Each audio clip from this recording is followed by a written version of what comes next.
According to Thursday, July 24's Bold and the Beautiful recap, John Finnegan surprised Sheila Sharp with some mother-son bonding, and Taylor Hayes received an invitation to Italy. Bill Spencer was pleased with all the love and support for his son, especially when Steffy Forrester took Kelly Spencer to see Liam Spencer again at the Spencer mansion. Steffy reluctantly acknowledged that Sheila was also a hero after some discussion about Liam being a hero. Liam surmised that Sheila wasn't holding her breath, despite Steffy's optimism that she would continue down this better path. Before Finn arrived at Il Giardino, Deacon Sharp continued to make toe jokes. Sheila was thrilled to see Finn, who praised her for saving Steffy and checked up on her recuperation. Finn didn't want to dig into any of that, even when Sheila brought up Luna Nozawa and assumed Finn must have complex sentiments about her passing. Nevertheless, Sheila believed that if Luna had survived and been given a fair chance, she might have changed. As Katie Logan discussed the enchantment of Italy with Brooke at the Forrester design office, Brooke recalled her previous reunion with Ridge Forrester there. After speaking with Ridge in the CEO's office on Thursday's B&B episode, Eric Forrester thought that Ridge was working with Taylor to reunite his family. Since Ridge and Taylor's kids were now adults, Eric didn't see the need for that. At least in Eric's opinion, the life Ridge could have with Brooke was superior to any life he might create with Taylor. Ridge was cautioned by Eric not to take Brooke for granted because he might wake up one day to discover that she was no longer waiting for him. Eric emphasized that Brooke was the only person in the world for Ridge, who appeared thoughtful. Nick approached Taylor about joining him on the trip to Italy as soon as he arrived at the Forrester mansion. In a joke about double dating, Nick said Eric would try another ruse to get Ridge to approach Brooke. Nick couldn't understand Taylor's want to remain in Los Angeles when she could monitor Ridge in Naples. According to spoilers for The Bold and the Beautiful, Taylor and Ridge's romance is about to end, so keep checking back for more information on all the awful news that is coming her way. Thursday, July 24, 2025, is the date of The Bold and the Beautiful recap. Nick Marone makes Taylor Hayes an alluring proposition in today's episode. Sheila Carter Sharp is a hero, according to Steffy Forrester Finnegan. Everyone is still going to Liam Spencer, including the children. Liam's affection for Beth and Kelly Spencer makes Bill Spencer swoon. Steffy acknowledges that Sheila is also a hero. Liam acknowledges that he owes John Finnegan because he also helped save his life. Although Steffy is unsure, she simply hopes Sheila will keep acting morally. Coping for Sheila Carter Sharp. Sheila is playing cards with two employees at Il Giardino. When Deacon Sharp arrives, he begins to joke around. Sheila cheats, Deacon informs the staff. They are aware. Sheila is taken aback. Sheila and Deacon discuss Luna Nozawa. Deacon knows Finn must be experiencing conflict as well, but he doesn't want to discuss her. Sheila genuinely thinks Luna could have been a better person. The shock of Katie Logan.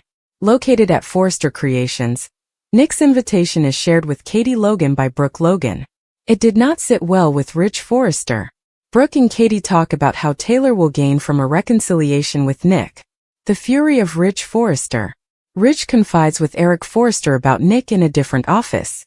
Ridge swears to keep his loved ones safe.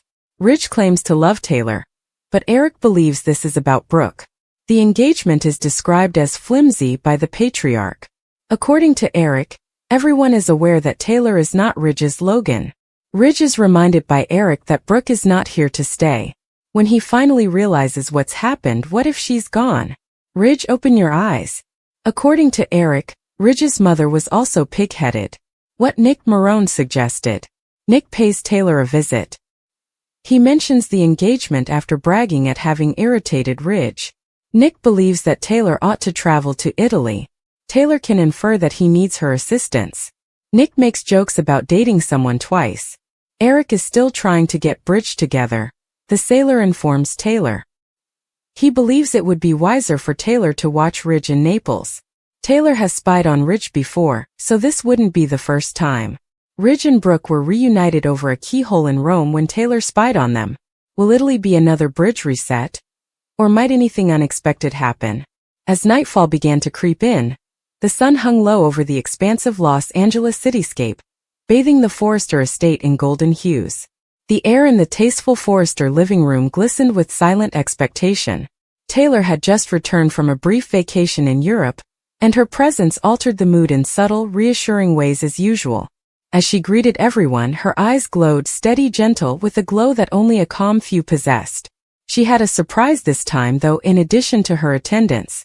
Sitting next to Steffi on the white love seat, Finn was idly browsing through some family vacation pictures on his phone with his arm draped loosely across her shoulder. Sheila, who had just been cautiously allowed back into her son's life, hovered close to the door, uncertain of her true welcome. The regular rhythm of the house and her presence continued to be at odds. Her eyes softened the instant they met Finn's, yet every encounter with Steffi felt like stepping through a minefield. As she turned to face Finn, Taylor's smile widened and her speech became more animated. "So," she started, "I was considering going to Italy again this autumn. At that time of year, the vineyards outside of Florence are breathtaking. Why don't we turn it into a family vacation?" I reasoned. Curious, Steffi raised an eyebrow. "You mean the entire Forrester family?" "Not just Forresters," Taylor said, looking at Finn now. "I wish you and the children could attend as well. And if your mother is still living, perhaps Sheila as well?" After a brief moment of silence, Finn blinked in surprise. "Italy?" he asked softly, his voice containing a mixture of surprise and fear. "You'd like us to attend?" With sincerity, Taylor stated, "I would love nothing more. It's quiet. Additionally, it might facilitate a reconnection for everyone. Get away from all of this drama." Sheila, whose hands had been clenched around her purse, spoke. Quietly, almost out of breath, she said, "Are you serious, Taylor? Will you allow me to come?" Taylor's honest response was, "I didn't say it would be easy. However, you've tried, and I'm aware of how much you mean to Finn. I can't overlook that." There was a long silence during which the wall clock's modest ticking was the only sound. Then Finn looked from Taylor to Sheila, leaning forward a little. "Mom," he murmured in a sweet, low voice, "would you like to go?" Sheila's tone faltered. "I've never even had that kind of dream. However, if you're curious, I would accompany you anywhere." No longer hampered by the high walls of animosity that before characterized their relationship, their communication was honest. Sheila had been working for months to show that she was more than the antagonist in their tale. Even though Steffi's forgiveness hadn't been complete or easy, Finn's gradual candor had given Sheila something she hadn't really anticipated. Another chance. Steffi looked at Finn instead of speaking immediately. Although she was aware that she would probably never be completely on board with the idea of Sheila's restoration, the sincerity in his gaze soothed her inner turmoil. She nodded slightly, not in agreement but in acceptance. The trip preparations went surprisingly well over the course of the following few weeks. Despite his doubts about Sheila's inclusion, Rich consented to join later, saying he would meet them in Tuscany once he finished his business in Milan. Hope and Thomas might stop by for a weekend, but they were occupied with the Paris fashion line launch. Life seems to pause for a moment in favor of something free. The company was astounded by Florence's golden hills and undulating vineyards when the jet touched down. At the sight of the Tuscan landscape, even Sheila, accustomed to the dreary familiarity of Los Angeles, appeared breathless. With terracotta roofs, ivy-covered walls and cobblestone courtyards that echoed the charm of a bygone era, the villa Taylor had rented was tucked away among wild rosemary and olive groves. Something softened in that timeless place. Sheila accepted Finn's invitation to go for an early morning stroll around the vineyards on the second day. Birdsong and the rustle of grape leaves in the breeze were the only sounds in the silence. The air smelled like ripening fruit and damp ground. "Do you recall my childhood?" With his hands in his pockets and a thoughtful tone, Finn posed the question as they walked. "I used to wonder why you never took me out of town." "I recall," Sheila answered, "and I consistently stated that we lacked the funds and time. To be honest, though, I was afraid. I was afraid to be seen and to encounter others who were aware of what I had done. The last thing I wanted was to lose you." Finn gave a slow nod. "And now," she said, "I'm still scared. However, I'm making an effort to stand apart, to endure a little burn in order to dwell in the light." Finn stared at her for a while. "For the first time, I feel like we're just a mother and son on this vacation.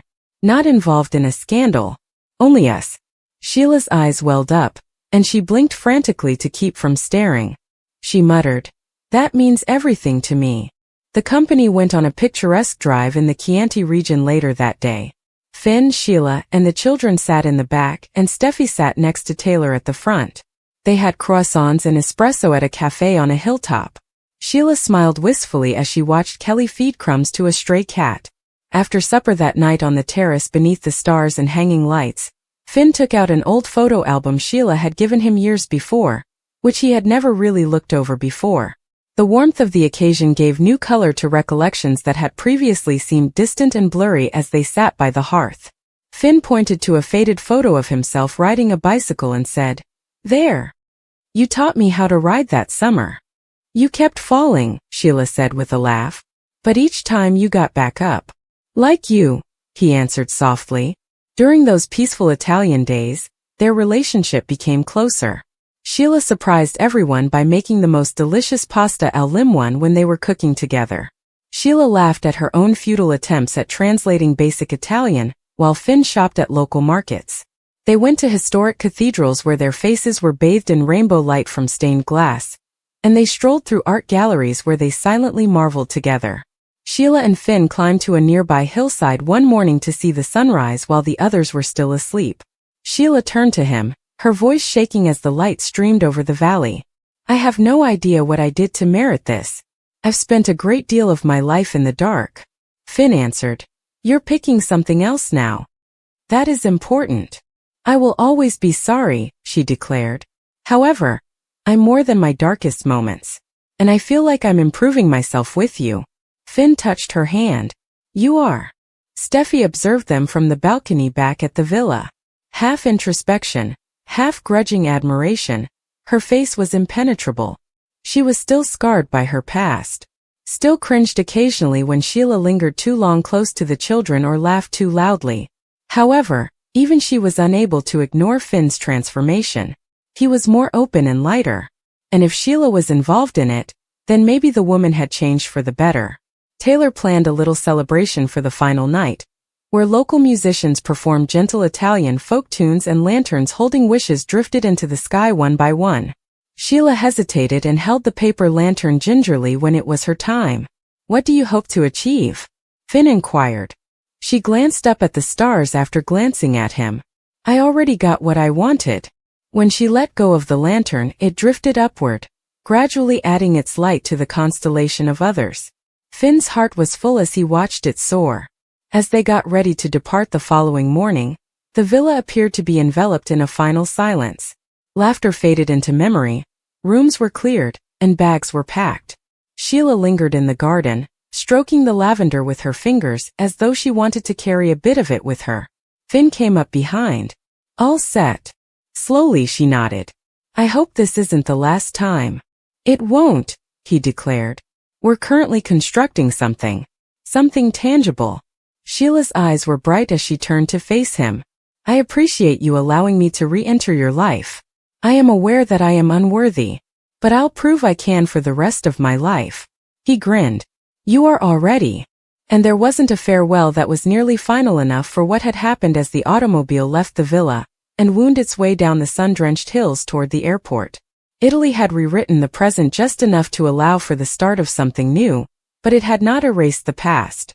Mother and son Finn and Sheila still had a long way to go, but they walked them together now at least.